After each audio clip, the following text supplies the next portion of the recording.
The seventh stage.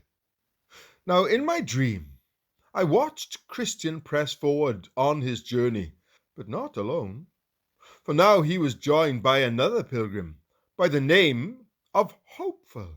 He was so named after watching Christian and Faithful and how they behaved and what they said. Hopeful joined Christian, and the two of them entered into brotherly covenant and agreed to be companions because of the testimony to the truth Hopeful had witnessed, especially during the suffering Christian and Faithful had endured at the fair. For Faithful had died to make a testimony to the truth, and another, by the name of Hopeful, arose from his ashes to be a companion with Christian in his pilgrimage. This Hopeful also told Christian that there were many more of the men in the fair who would follow him after some time. Shortly after they departed from the fair, they caught up to a man walking ahead of them, whose name was By-Ends. They asked him, "Sir, what country are you from? And how far are you travelling in this direction?" "I'm from the town of Fair Speech," the man said. "I am going to the celestial city," but he didn't mention his name. "From Fair Speech," Christian said. "Is there any good that lives there? When he speaks graciously, do not believe him, for there are 7 abominations in his heart." Proverbs chapter 26, verse 25. "Yes," By-Ends said. "I certainly hope so." "Then, sir, what name may I call you?" By-Ends said, "I am a stranger to you, and you to me. If you are going my way, I shall be glad to have your company, and if not, I must be content. I've heard of this town of Fair Speech, and from what I remember, they say it's a wealthy place." "Yes, I can assure you that it is, and I have very many rich relatives and friends there." "May I be so bold as to ask who they are?" "To be honest, almost the whole town," By-Ends shrugged. "In particular, my Lord Turnabout, my Lord Time Server, my Lord Fair Speech, from whose ancestors the town first took its name. Also there is Mr. Smoothman, Mr. Facing Both Ways, and Mr. Anything. The parson of our parish, Mr. Two Tongues, was my mother's own brother, and to tell you the truth, I have become a gentleman of good quality, though my father's grandfather was nothing but an oarsman for hire. He would look one way and row another. I gained most of my estate by the same occupation. Are you a married man?" By-Ends nodded. "Yes, and my wife is a very virtuous woman, the daughter of a virtuous woman. She was my Lady Faining's daughter. Therefore, she came from a very honourable family.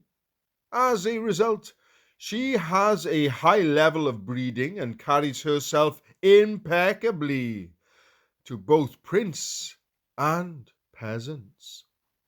It is true, our religion somewhat differs from those of the stricter sort, but only in 2 small points.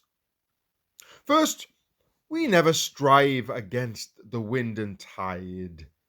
Second, we are always very fervent in following religion, who parades silver slippers.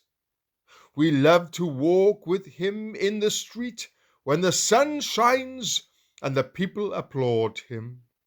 Then Christian stepped a little to one side to speak with Hopeful.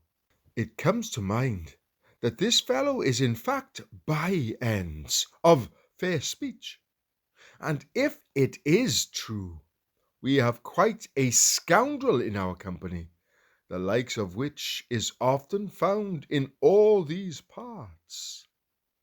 Hopeful said, "Ask him, to be sure.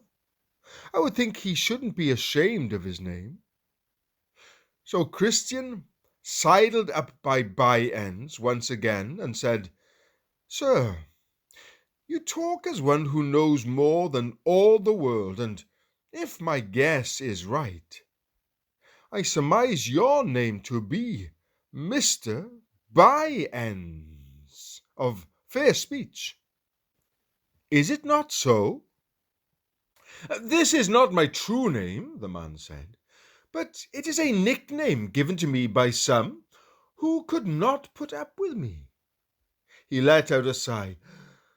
"I must be content to tolerate it as a reproach, just as other good men have done before me." Christian didn't let the subject rest. "But were you responsible for situations that caused men to call you by this name?" "Never, never. The worst I ever did that might have caused them to give me this name was when luck was on my side. I made profitable judgments at the right time. But if I'm to be criticized for these times that are by chance, then I choose to count them as blessings, rather than to let the hatred of such men force me to bear a malicious load of hatred." Christian's eyes narrowed. "I was sure you were the man I had heard about, and to be honest, I fear this name more appropriately belongs to you than you might want us to think." BUNYAN-PILGRIMS dismissed the comment with a wave of his hand. "Well, you can think whatever you like. I can't help what you think. However, you find me a fair-minded companion if you will still allow me to travel with you.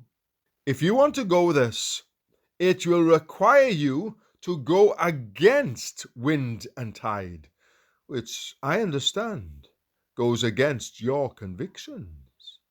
You must also embrace religion in his rags, as well as when he wears his silver slippers. You must stand by him too, even when he is bound in shackles, as well as when he walks the streets with applause." BUNYAN's expressions soured. "You must not impose this on me or coerce my faith. Respect my freedom and allow me to go with you." "No," Christian said. "We'll not travel another step together unless you agree with what I propose." "Never," BUNYAN-PILGRIMS said. "I shall never abandon my long-held principles, since they are harmless and profitable. If I'm not allowed to go with you, then I must do as I did before you caught up with me. I'll just travel by myself until someone else overtakes me who will be glad to have my company." Now I saw in my dream that Christian and Hopeful moved ahead of Mr. BUNYAN-PILGRIMS, and they made sure to keep their distance. However, one of them looked back and saw 3 men following Mr. BUNYAN-PILGRIMS. These 3 caught up with him. He made them a very low bow, and they also gave him a friendly compliment. The men's names were Mr. Hold to the World, Mr. Moneylove, and Mr. Save All.